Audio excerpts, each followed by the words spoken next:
The Agenda with Steve Paikin is made possible through generous philanthropic contributions from viewers like you. Thank you for supporting TVO's journalism. It was the Groundhog Day election, a $600 million campaign that returned almost the same House of Commons as before. Tonight, we start with Erin Kelly, who called it well before the polls closed. Then, a debrief with party strategists about what exactly just happened in Canada's 44th general election. It's Tuesday, September 21st, and that's all ahead on the agenda.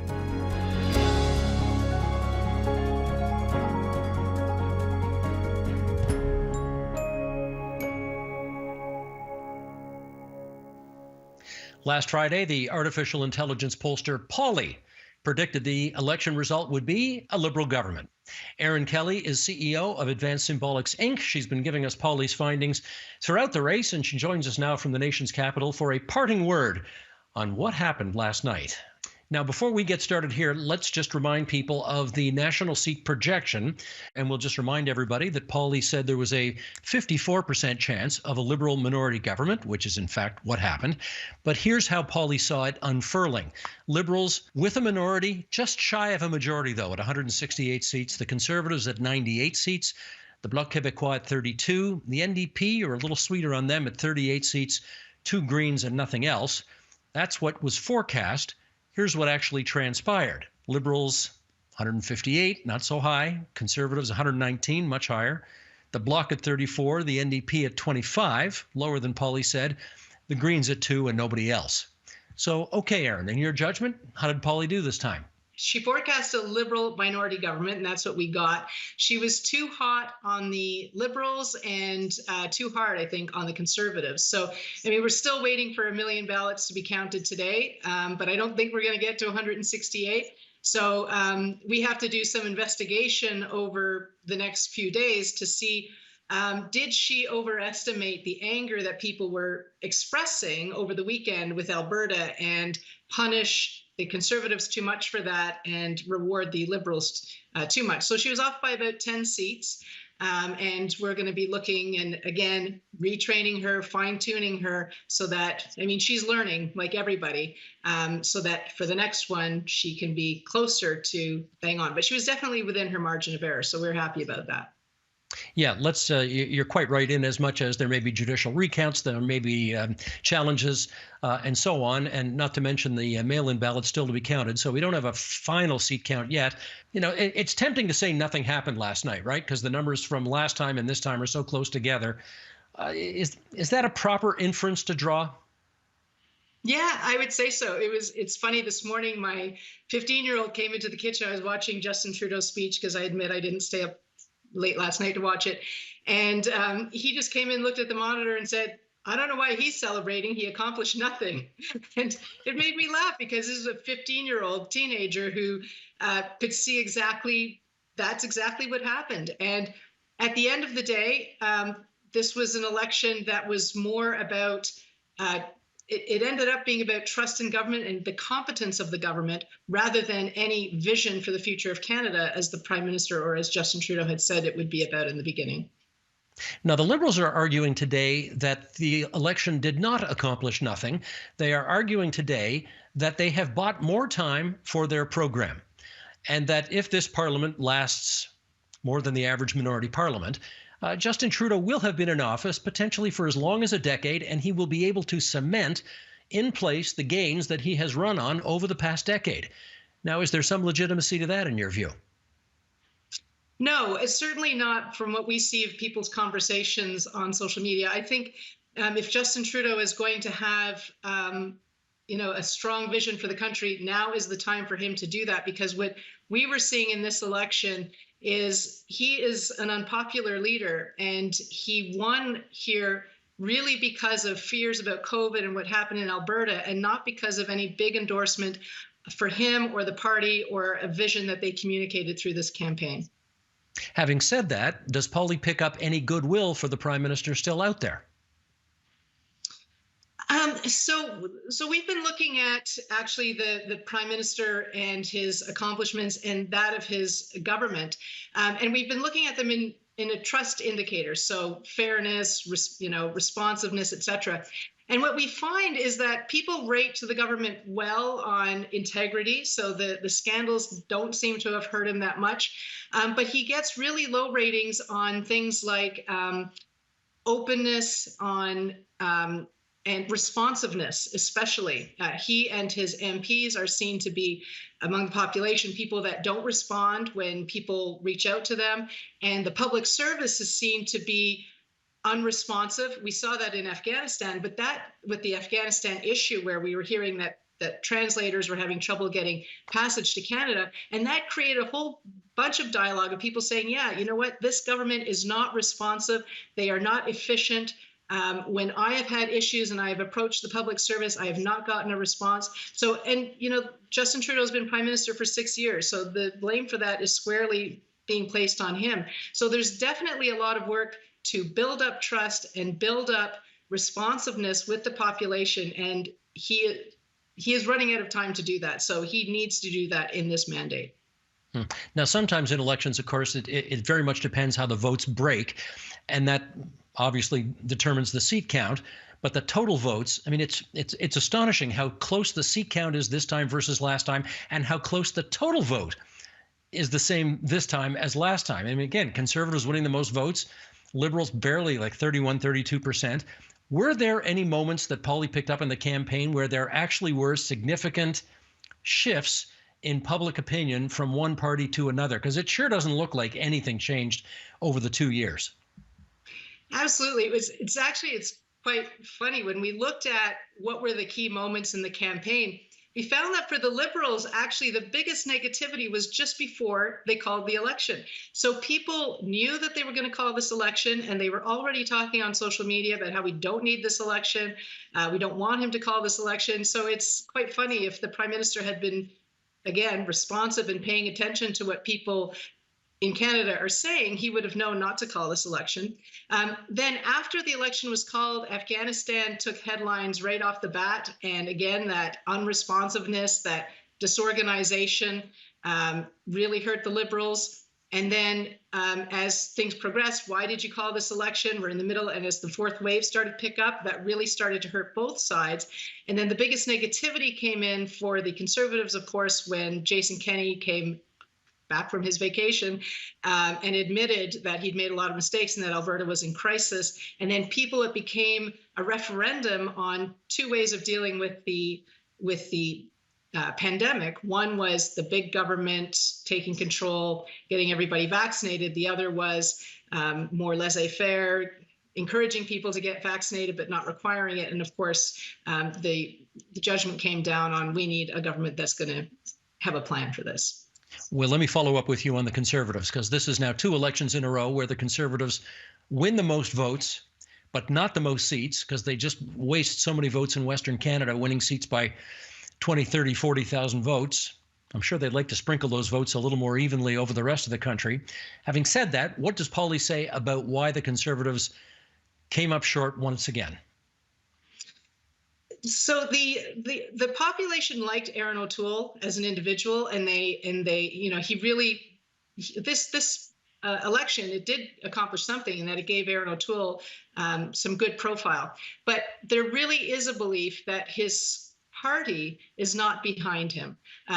People still don't trust this party. It's seen as a party that is pro-life and pro-guns and, all of those things that came out in this campaign. So he's got a real task now to either get his party on board with his progressive agenda or communicate the more conservative agenda to central Canada and see if he can pick up any support that way. I think the progressive angle is going to work better, but then, he's going to have the Anime Paul issue where the party is speaking behind his back. So his biggest problem is the party that he represents. Let me ask you about the NDP. This is now 2 elections in a row for Jagmeet Singh, where we're told he's just wildly popular with much of the electorate, that he is even more wildly popular with young people who are going to come out in droves and support him. And then once again, we see vote count pretty much the same, seat count pretty much the same, status quo. Where did the NDP fall flat, according to Pauly? So what we saw with the NDP, we have a graph in our system that looks at what we call issue boost. So what issues boost the Liberals, what issues boost the Conservatives. When it came to the NDP, the only thing really boosting the NDP are two things: Jagmeet Singh as an individual and pharmacare. The rest of his platform really just looks like the Liberals. And people think, well, if I want daycare, I can vote NDP or I can vote Liberal, but I'll just vote Liberal because they're more likely to win. And I like that platform better than the Conservative one. So the problem with the NDP is they're not differentiating from the Liberals, and they're also seen as being fun, and Jagmeet Singh has the cult of personality, but he's not good at talking about issues that get people motivated. And as much as he energizes young people and some people, because he's not talking about issues that really get them riled up, they're less likely to necessarily show up to vote for him, or at the end of the day, spend that vote on somebody who they think might not win. And they're really looking for those. We see over and over again, people are looking for people who have substantive issues to bring forward, and he's not winning that vote. Erin, I'll share a little pet peeve of mine, and that is that I really don't like it when journalists tend to say, oh, this was an election about nothing. It was a Seinfeld election. And that feels a bit lazy to me, because the fact of the matter is there were lots of issues discussed during the course of the campaign, and some of them moved votes. And I wonder if you could tell us what Polly saw as being perhaps the top 3 issues that engaged people and actually moved votes. Yes. So it was an issue about things, as I mentioned, and number one, trust in government and responsiveness of government. The issues, it's interesting when you look at the issues that were important long-term in this election. It was things like cost of living was top, the economy, daycare was part of that. It was very important to certain demographics, but there were other issues that did not get the attention that people wanted to see. Immigration was something that we saw a lot of people talking about online, never really made it into the debate or the platform. Also, systemic racism, really, really important for younger demographics, but also different parts of the population for different reasons, which, is probably subject for a whole other show. But then as we got closer to the election, it really became about the central issue: who has a plan to get us through the pandemic and to get our economy launched properly. Now, the Conservatives did well on the economic issues and inflation, but as we got closer to Election Day, of course, with things that happened in Alberta, we first need to get COVID done, and the Liberal plan to have mandatory vaccines and vaccine passports and getting people inoculated was what won the day. So can we conclude that we actually did have a useful national conversation about the advisability of vaccine passports, about whether we should be inoculated with the vaccine, et cetera, et cetera? Was that useful? Yes, I think we did. I think we're settled on, people are basically saying, we want the government to take control of this situation and get us through this pandemic. And then for the rest of the issues, I think it's really important that we not lose sight, though, of those other issues that people are very concerned about.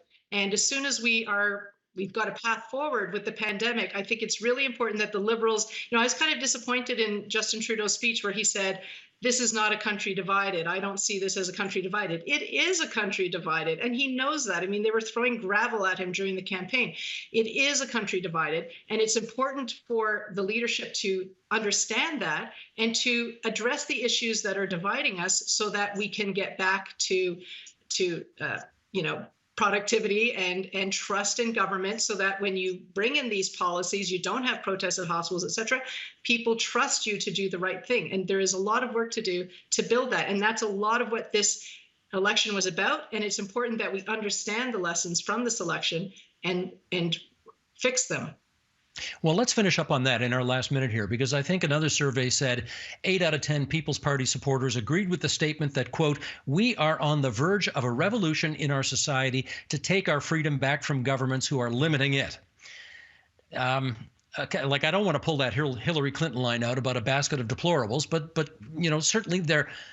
Susan Delacourt in the Star called a certain faction of the PPC support a democratic mutation. What did this election campaign do about all of that? Well, it definitely it's not as bad as people think. I mean, when we look at it, there is still trust in the integrity of government and the fairness of government, our judiciary. So people do have faith in that. We're not at the stage of anarchy, but we definitely did see much more anger and cynicism toward our politicians and our government in this last election, which is symptomatic of things that have been happening for the last 2 years being expressed. So we have seen that. And it's important to address it, acknowledge it, and do something about it in the next 6 months of this Prime Minister's new mandate in order to put things back on track. Right now, we're seeing it's 5 to 10% of the population that's in that sort of PPC purple army, but that could grow if we don't acknowledge it and find ways to fix it. And the best way to start is to start talking about those difficult issues that Canadians want us to talk about on both the left and the right. Things like systemic racism, immigration, integrating new Canadians, Indigenous reconciliation, climate change, and really listening to people who have different points of views on this and finding how we can bring people together so that we can solve these big issues. I'd like to think we do that every night on this program, and we're always grateful when you come on with us and help us do that. So thanks again, Erin, and until the next election when we see you again. Great. Thanks, Steve.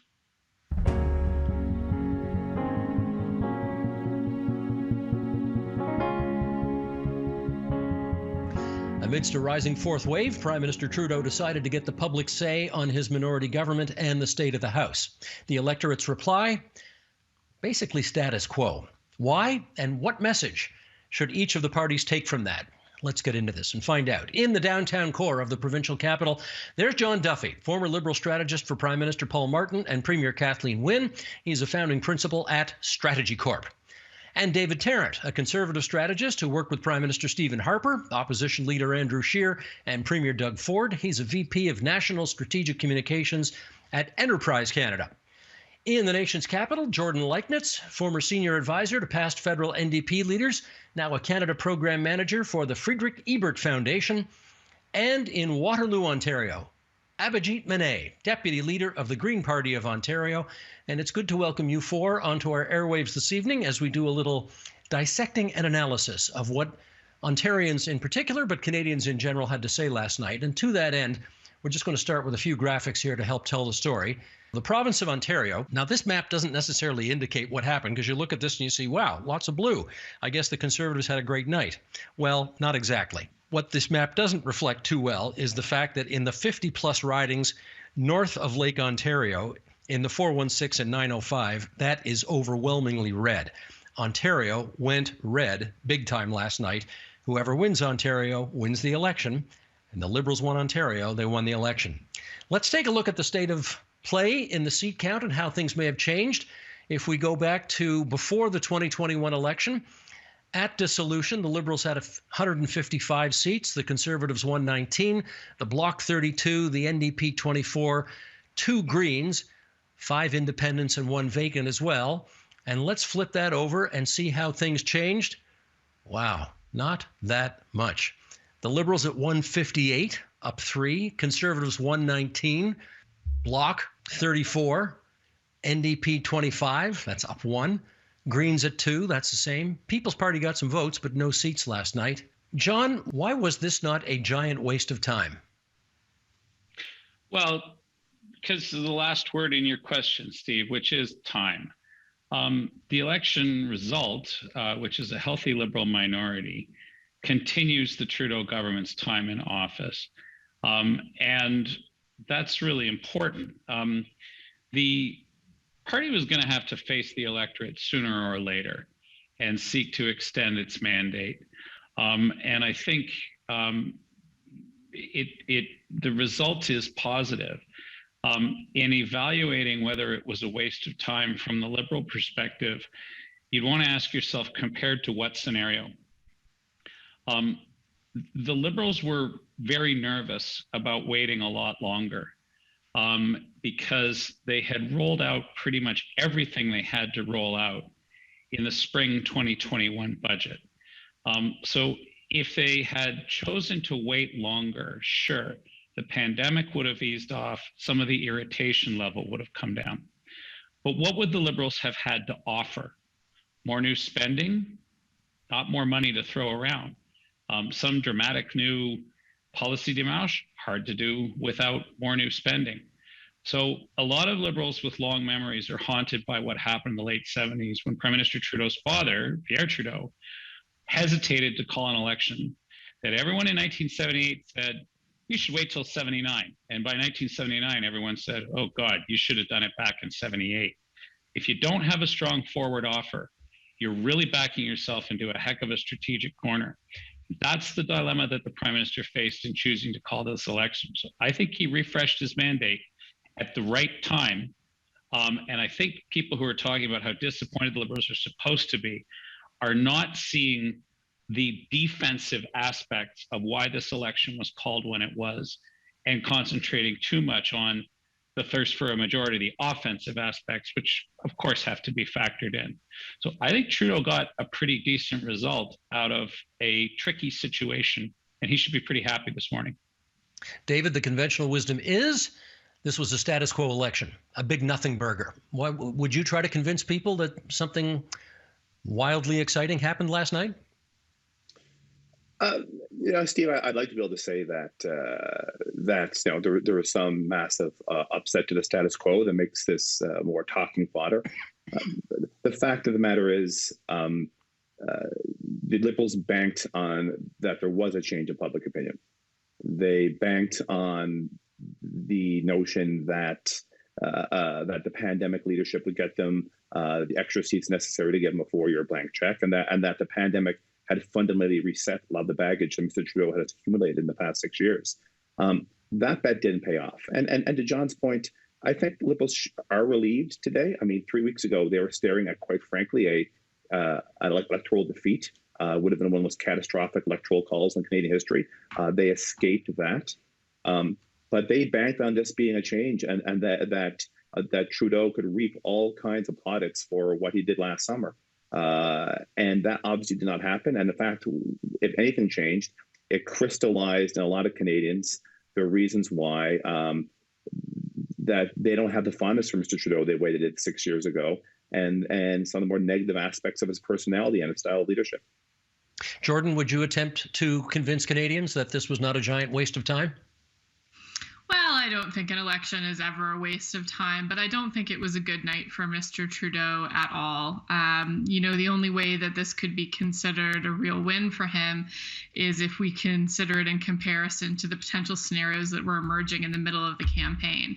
But at the end of the day, he went to the electorate because he wanted to seek a majority mandate. He didn't get that. And in fact, we're now back pretty much where we were before, except he's got a more challenging path ahead of him in this minority parliament. So I think that there should be a lot of soul searching on the part of Liberals about whether this was worth it. And I suspect more than a few of them wish they had a bit of a time machine to pull the plug a little earlier than they did. Abhijit, where are you on this? Well, I mean, I saw yesterday on Twitter somebody called it the most expensive cabinet shuffle in Canadian history. And it's, that's exactly what it was, is a massive waste of time, fueled mostly by hubris and ambition. And I mean, the money involved, $600 million that could have been spent, lifting how many boil water advisories, fueling and funding how many climate action projects. Not to mention, this was during a pandemic. So how many candidates, volunteers, as well as voters were exposed to COVID-19 when they didn't have to? So I think it was an incredibly ill-timed election, and I'm glad that the Canadian electorate sort of chastened the Prime Minister and gave him the same result, saying, go work with the other parties, because that's what minority governments make others do. Okay, that's an open question. Let me put that to John Duffy. I guess the morning after analysis would like to suggest that the Prime Minister should feel, Abhijit's use of the word chastened is not a bad word, humbled. He should now be able to read the writing on the wall that, no, you actually weren't that close to a majority government. In fact, we're not only going to keep you on a leash, you're lucky we sort of brought you back at all. Do you think he gets that? I think Jordan's really said something characteristically astute. I think the Liberals wish they could have gone in the spring. And if the fourth wave hadn't started to materialize, if the third wave had ended differently, they would have had a window and they would have done it. I think when you take that as your starting point, and I buy that starting point, the sense of having hubristically hazarded it all for the big win gets tempered a little bit by understanding that Liberals were probably, in their own estimation, on a melting ice cube, and they had to make their move. So are they chastened? Look, when you don't get a big bump, you realize maybe everybody doesn't love you as much as you wish you were loved. You might feel a little underappreciated. But the key thing that has actually happened here, and for those who want to keep relitigating why the election call of 2021 happened, go ahead and do so, because public policy is actually moving on here. We're going to get, as a result of this election victory, the federal provincial deals for a national child care program will now lock in. We are going to get the affordability in housing that is pretty much universally supported throughout Parliament. We're going to get continued vigorous pandemic management dissented from by the Conservative Party. We're going to get continuation on a slow-moving but quite massive in dollar terms reconciliation agenda. So John, let me just jump in. I get all that, John, but you were going to get any of that. You were going to get all and any of that anyway. I don't agree with that at all, Steve. With 2 years to go, in a deteriorating political situation with nothing new to offer and no more spending bullets to fire, what were the Liberals going to have in the way of political leverage to command a minority parliament? The fear of an election on the part of the opposition party would have shrunk, and the government's ability to work its will in parliament would have shrunk accordingly. It's fallacious to suggest that the government would have continued exactly as it was had they not had this election at this time. Politics is always moving. And I believe the Liberal situation was deteriorating on the way into this election. Slowly, not very perceptibly, but it actually was, regardless of what the polling said. Their political position was eroding. David, do you see this Prime Minister as having been humbled by the result last night? Oh, for sure. And you know, Steve, John said something telling a couple seconds ago when he talked about some of the calculations that the Prime Minister's brain trusts were putting in play during the spring. You know, they wanted to kind of fit in the election call after the third wave, which again, it's a plague that's killing people. But before the fourth wave, which again is a plague that's killing people. And their fixation was, well, how can we thread that needle? How can we operate thread the needle between a generational pandemic in order to get more power for ourselves? And I think that just confirms a lot of what people don't like about politics and a lot of what people don't like about this Prime Minister. And we can slice the results any number of ways, Steve. But the fact that he's lost the popular vote twice. He lost to Andrew Scheer. He lost to Erin O'Toole. The number of people. This is the lowest share of the popular vote I think any Canadian Prime Minister's ever had. And I think that absolutely should be humbling to anybody in the orbit of the Prime Minister. Yes, he won the election, but there's so much troubling about how this happened. As you, Jordan, looked at the last Parliament, and I would like to just focus for a second on what John advanced, which is the notion that the Liberals' position in the last Parliament was beginning to deteriorate, and therefore the need to renew that mandate, now get a fresh mandate so that the Prime Minister can bring in his program. As I looked at the last Parliament, it seemed to me that the Prime Minister was getting everything passed that he wanted to get passed, including, I think, 8 jurisdictions in this country signing childcare agreements with the federal government of the day. As you looked at it, did you sense that the New Democrats were about to pull the plug on this guy and send everybody to the polls because he couldn't get his program through Parliament, and therefore this election was necessary? Yeah, Steve, I think you're exactly right there. And, I believe John when he says that the Liberals felt that they were on a melting iceberg here. I think in some ways this is the election that inertia brought us. Once you start down that path, it can be really difficult to pull out. And I think that there should probably be some soul searching in Liberal HQ about when they got locked in on this. Because the reality is that there's a difference between Parliament being challenging for a minority government and it being non-functional. And I think that we were squarely in the first column. Jagmeet Singh was very clear that he was not going to pull support from the Liberals to cause an election. He was very clear that he was supportive of the childcare program, of the climate program, obviously, and even bringing improvements into things like the wage subsidy and CERB. So, there was a lot that was working about that Parliament. And I think that the harsh reality is that when we look at what went on this election, really, it was the election call that put in jeopardy things like the childcare agreements, and that falls entirely on the Prime Minister and his team. Abhijit, I want to put the notion to you, and then I'll hear John follow up on it, of the status of Mr. Trudeau's leadership today. I got to tell you, I got so many text messages from people last night saying, well, this is clearly it for Trudeau. He's not even going to make it through this Parliament. That was his last election. And I just keep thinking to myself, whoa, he did win. Let's not shoo him to the exit so quickly. Can I get your take on whether or not you think this election was so chastening for him that he's in trouble? I think Mr. Trudeau has incredibly been politically resilient throughout his political career, so I wouldn't count him out so soon. But I think definitely yesterday I saw a lot of commentators, and especially talking to some Liberal Party friends of mine as well, had told me that the Prime Minister should be watching for the knives coming out. But I think he still has the resilience to pull through this term. If not, there are people waiting in the Liberal Party, I think, who can take over from him. Well, John, unless I'm not seeing something that's really obvious out there, I don't see a dynamic of a Jean Chrétien, Paul Martin situation here where there's some obvious heir apparent waiting in the wings with the knives out, ready to pounce. I don't see it. How would you characterize the state of Mr. Trudeau's leadership today? I agree with you. It's absolutely rock secure, and there's two reasons for that. Number one, there isn't a Dauphin. There isn't an heir apparent that's all lined up. And number two, the Liberal Party's restructured itself under Justin Trudeau specifically to avoid the creation of succession disputes with sitting prime ministers. The era of sort of, knife-wielding private armies inside the House of the Liberal Party, that sort of Game of Thrones stuff has really been stepped away on, and the party has restructured itself. So there isn't anyone who's going to take a run at the prime minister.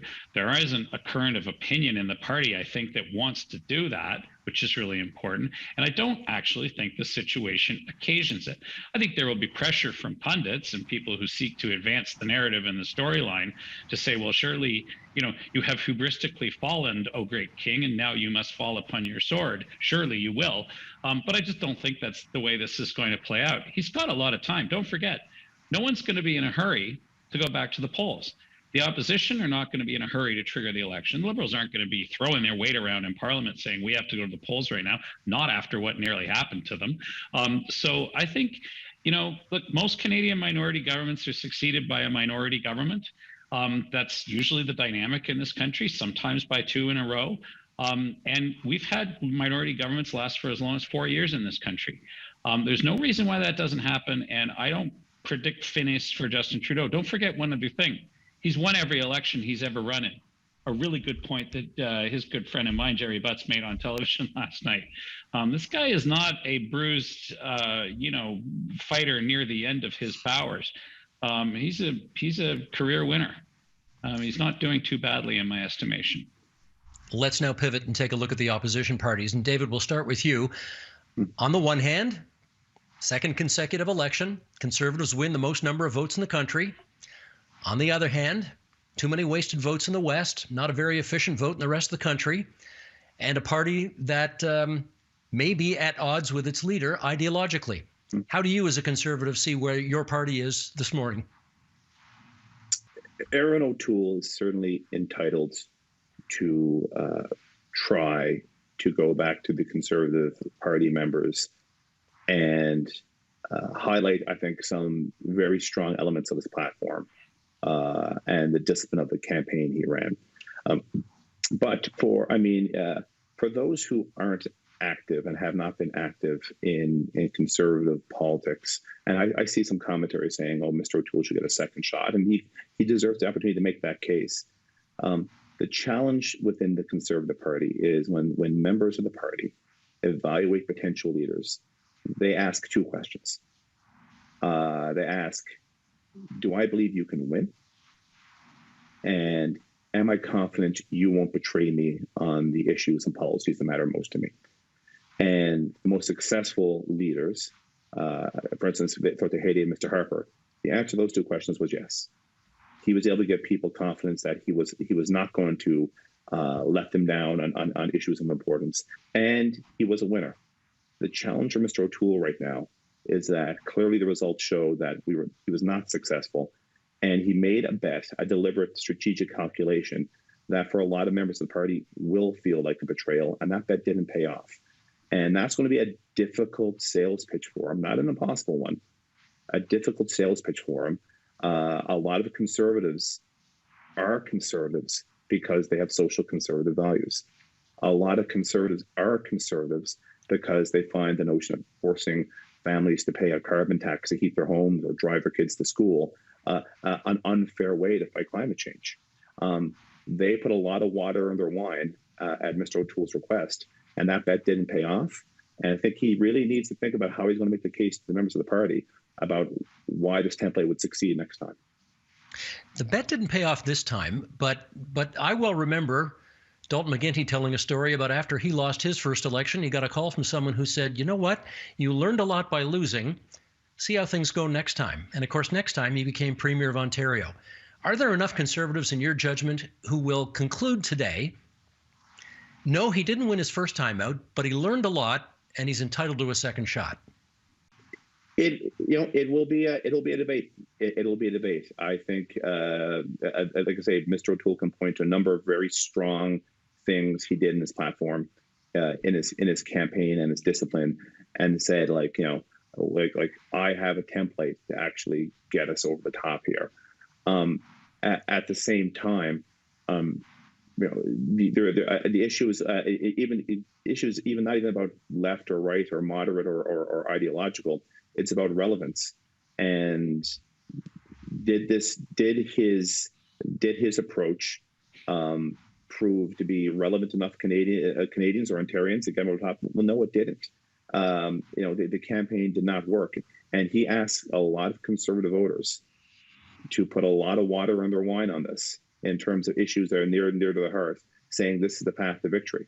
And when that bet doesn't pay off, at the very least, he needs to answer some serious questions, which he should have the opportunity to answer. And if he can answer them well, he'll get a second shot. But again, I think a lot of the consensus on what was holding back the Conservative Party in Ontario under Mr. Scheer was they weren't moderate enough on climate issues or social issues. And they chose a leader who did everything the pundits wanted him to do, everything the consultant class wanted him to do. They chose the path.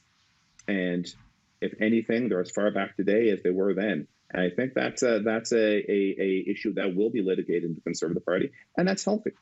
And that it's healthy for parties after a election disappointment to actually ask the question, what went wrong? Was this bad luck, or was it bad strategic decisions? And and Mr. O'Toole should be able to answer those questions. And if he does it well, he should get a second chance. But he hasn't answered those questions yet. One more fast follow-up. I believe your party's constitution requires a leadership review within 2 years after a failed election outcome. He didn't win. Well, I guess that constitutes a failed outcome. Yep. If you go to that convention, would you vote to remove him as leader or let him stay on? Listen, I've met Erin O'Toole. I know a number of members of his team. I would go in that convention with some very pointed questions. About the kind of compromises that he asked members to make. But I go in as well with an open mind to hear his answers. And if he answers them well, I would be open to giving him a second chance. But quite frankly, like I spent a lot of my career in politics, Steve, arguing against the notion of a carbon tax as the optimal way to fight climate change. Because the carbon tax is wealthy, well-connected people forcing new burdens on the poor and powerless. And there are better ways to fight climate change than through a carbon tax. That's, as you know,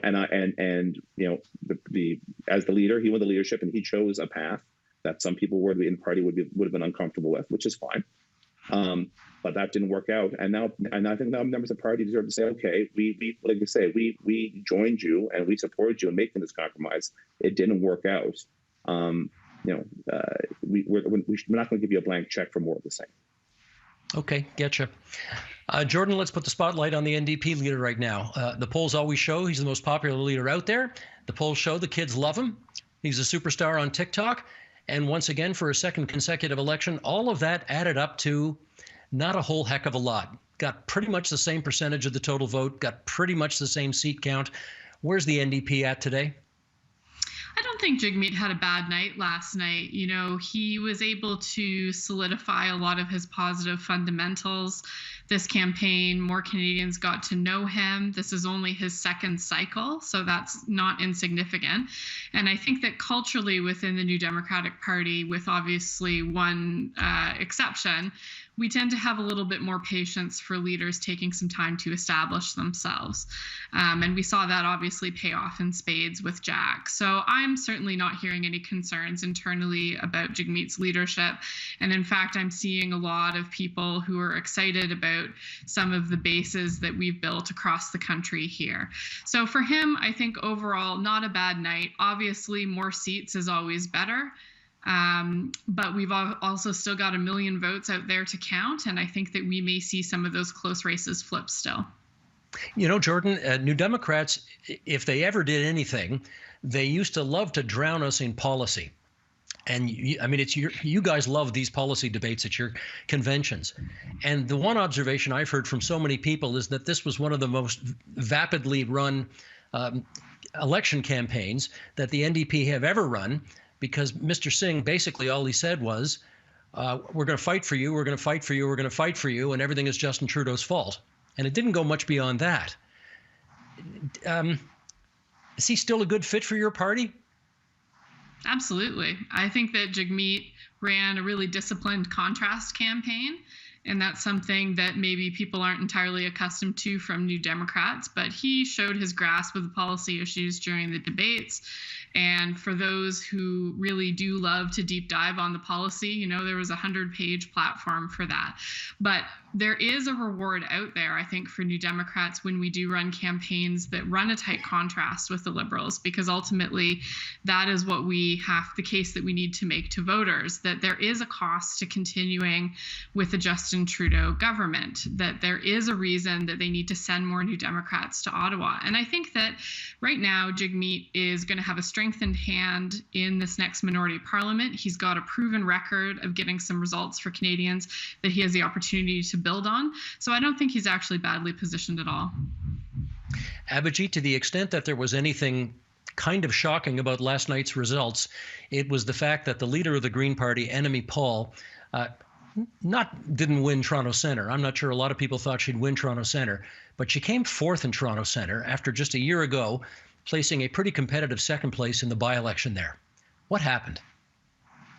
I mean, it's just unfortunate that Annamie didn't do better. We've always said that she would be a very important voice in the House of Commons, but it's been a challenging few months, right? We've seen everything play out in the media with the internal issues that existed within the Green Party of Canada. And also while she was a new leader. We've seen this happen in other parties as well. When new leaders come in, there's a lot of internal turmoil, but it's just tough. And regardless, she ran a very strong campaign. I campaigned with her in Toronto Centre, and also obviously she had an amazing performance, a very strong performance at the English language debates, which many pundits said she won outright. So it's just something that I think she'll have to do some introspection on. But I really think she gave it her all. Well, I got to follow up on that. I mean, how much introspection is there to do? She does not have a seat in the House of Commons. She's got a party that basically wants her out. I watched her concession speech last night, and she did not give any indication whether she intended to fight to maintain her leadership or was going to step down in the relatively near future. Do you have any insight on that? Well, I think ultimately it ends up being her decision, her family's call, if she wants to step down or not, and obviously up to GPC membership. There will be a leadership review shortly, but we need her bold and daring voice in politics, and whatever she decides to do, I will support her call. Do you think she can stay on as leader? I think she has a chance for sure. I think we can't rule her out completely. She's always been a very tough and daring politician who sort of bucks the trend. But like I said, I would support any decision that she makes. All right, let's read. You guys all know Jen Gerson. She has a way of, what do we say? She has a way of putting things. And we have a little excerpt from something she wrote in The Line just a few days ago. In calling this election at this moment, Trudeau stumbled into a moment of unique historic significance. And what the F have we spent the last 6 weeks faffing on about? Two-tier healthcare, a phrase I had not heard in a decade prior to this election. Something something abortions, something something guns. When to raise flags all the way back up the mast. We're moving forward or securing our future. What we're moving forward to and what we're securing our future from is unclear to me. This isn't an election, Jen writes. It's a dozen brilliant little talking point gems, sparkling with the patina of a dozen focus groups and intended to chip away a few hundred accessible votes in key swing ridings. What a damnable waste of everybody's time. This was an election about nothing. It's a tribute to vanity and an excuse for the callow pursuit of a power with no aim. As we often like to tell Jen, get off the fence and tell us what you really think.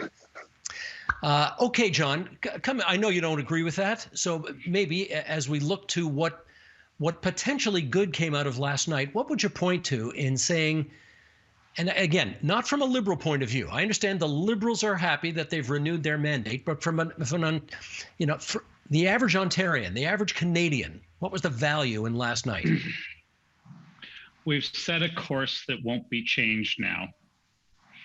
And it'll fill out a period of upwards of 10 years of Trudeau government by the end of this, the best part of 10 years, in which the country is going to have taken a material step on income inequality, historically instituted a national price on carbon, a remarkable achievement, will have clearly managed its way through the pandemic, and will have taken further steps on a national child care program. These achievements might not address completely the massive upheavals going on around the world and on our own land and on our own soil. And we might be as far along, for example, on Indigenous reconciliation as everyone would like us to be. But the course has been set, and it's not the course of the Harper government, whose core agenda was to make Canada an oil and gas superpower and to cut some taxes and to be a stalwart Western Alliance partner. It's a different course. It will now be carried through for the best part of 10 years. That is set by last night's result. That is actually, when future historians look back on this, going to be what was on the line here. And it could have gone a very different way. So I don't buy the Seinfeld election story. And I don't think when the distaste for the election call has dissipated like a bad odor, and it'll take some time, I don't think people will regard this as an empty election, just a continuity election. And that's a very different proposition. No, fair point. And David, I'll get you to comment on this because I'm sure we all remember there was a cabinet minister a decade and a half ago named Ken Dryden, who was the minister in charge of signing childcare agreements with various provinces and got that done. And then the Liberals had the plug pulled on them. They had an election. Stephen Harper came in, and that was the end of all of that. Mr. Dryden actually sent me an email today in which he said essentially what John did, which is you can't say everybody lost.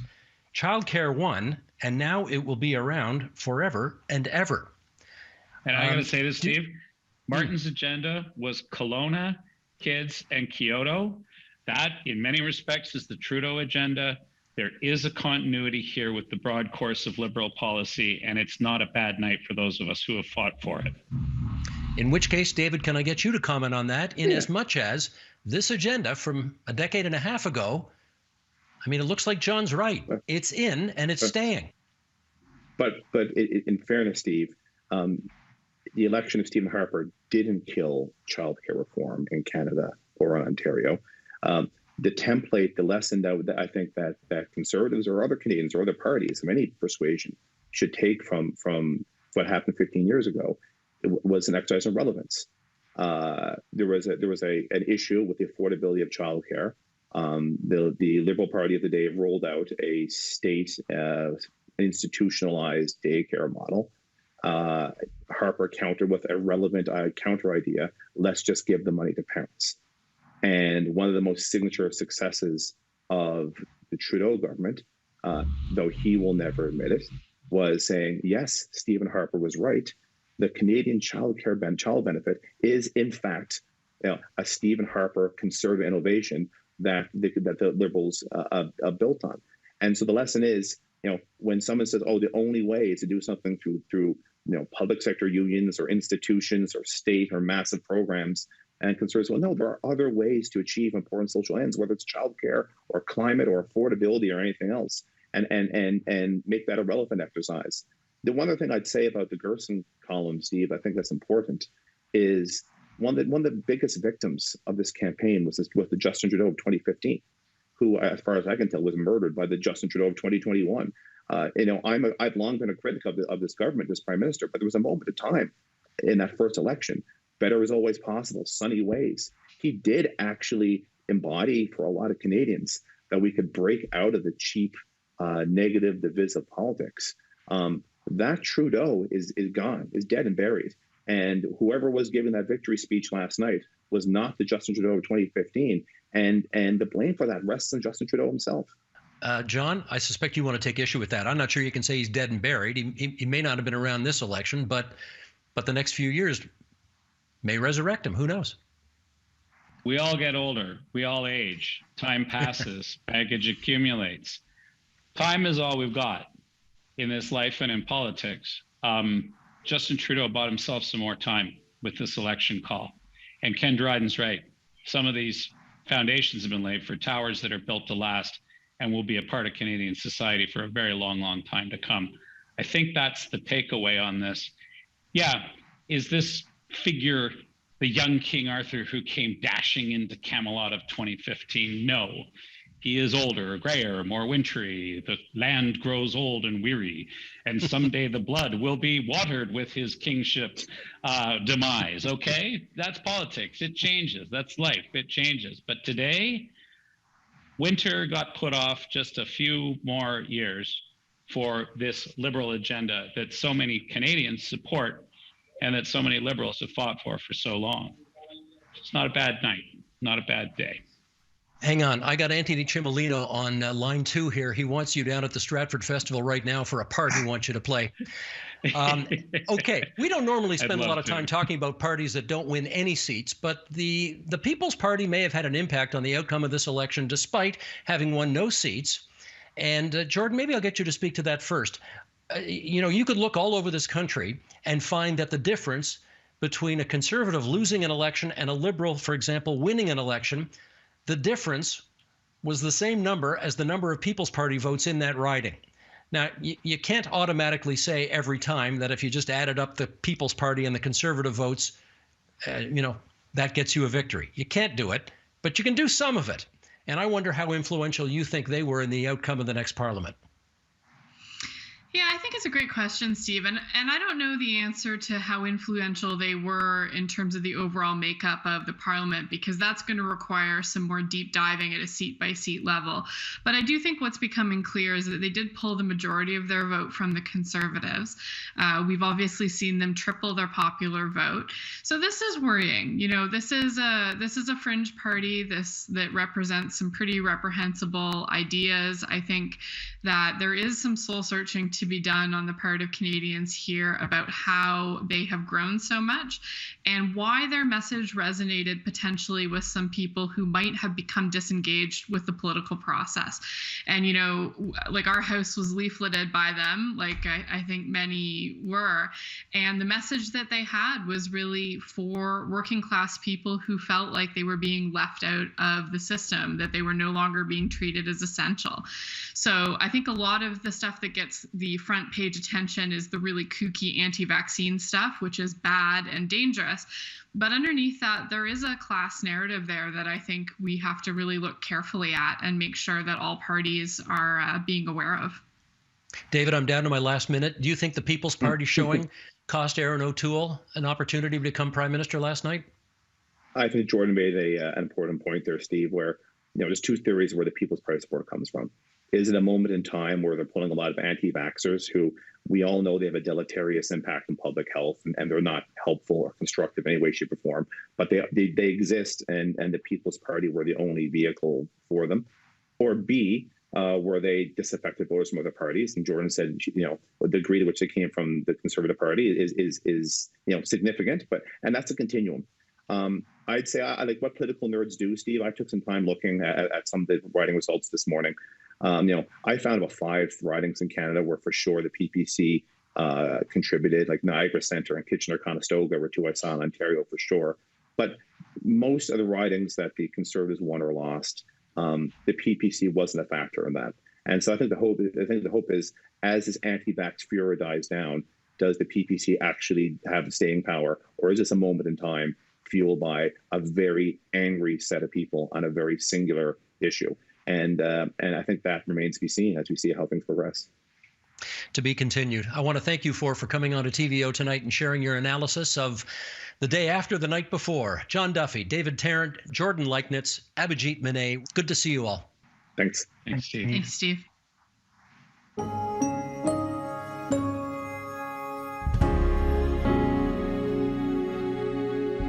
And that is the agenda for Tuesday, September 21st, 2021. Will the results of this election prompt a post-partisan reckoning and a different way forward in the next Parliament?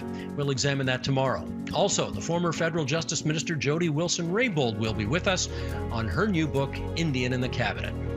I'm Steve Paikin. Thanks for watching TVO, for joining us online at tvo.org, and we'll see you again tomorrow. The Agenda with Steve Paikin is made possible through generous philanthropic contributions from viewers like you. Thank you for supporting TVO's journalism.